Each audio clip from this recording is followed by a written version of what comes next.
આજે તો સુરતમાં આવેલા કતારગામ વિસ્તારમાં વેદ રોડ ઉપર આવેલું છે ગુરુકુલ. તો ત્યાં અમે આવીને પહેલા તો ગેટમાં એન્ટર થઈ ગયા. પહેલા તો કર્યા મહાદેવના દર્શન ને પછી બાજુમાં હતા મોટા જબર હાથી ને હાથીની હુંડમાં જોવો મિત્રો ફૂલના છે ને કુંડા મૂકેલા છે.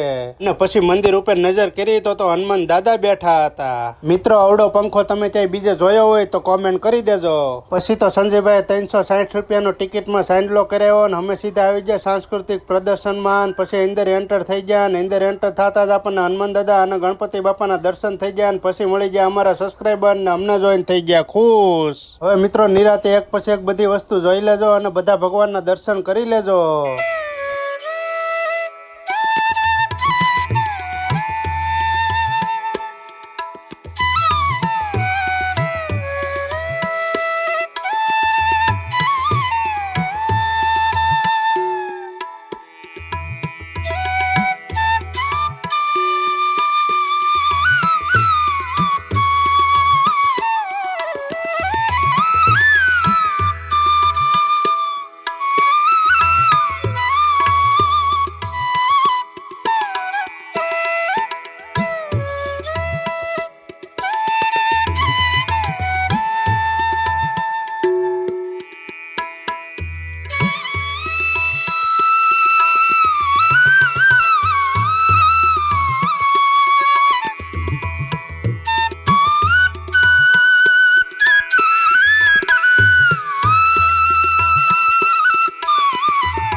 પછી તો રંગબેરંગી કલર વાળી માછલીઓ જોઈને બાલાતાને લઈને આવી જાય સિંહના મોઢામાં. મિત્રો આ સિંહના મોઢામાં તમને એસીન પંખો ને ગલેપ ને એવું જોવા મળશે, કારણ કે મિત્રો આ માંસાહારી નથી, આ તો શાકાહારી છે. ને હવે અમારા બાલાતાની વાત સાંભળી લો ઘડીક.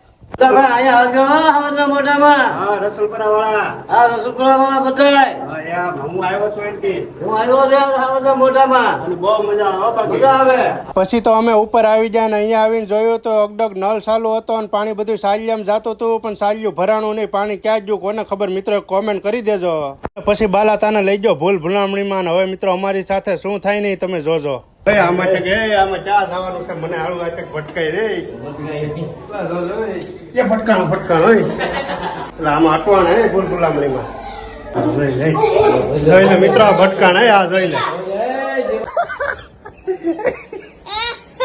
ત્યાંથી માંડ બહાર નીકળ્યા ને તો બહાર આવીને જોયું તો અહીંયા તો બધા જાનવર એક સાથે ભેગા બેઠેલા હતા. તો મિત્રો શ્રી કૃષ્ણ ભગવાન અને મહાદેવના શિવલિંગના દર્શન કરી લેજો. ને તમને મારો મિની વ્લોગ ગમે તો લાઈક, કોમેન્ટ, શેર અને સબસ્ક્રાઇબ કરી દેજો.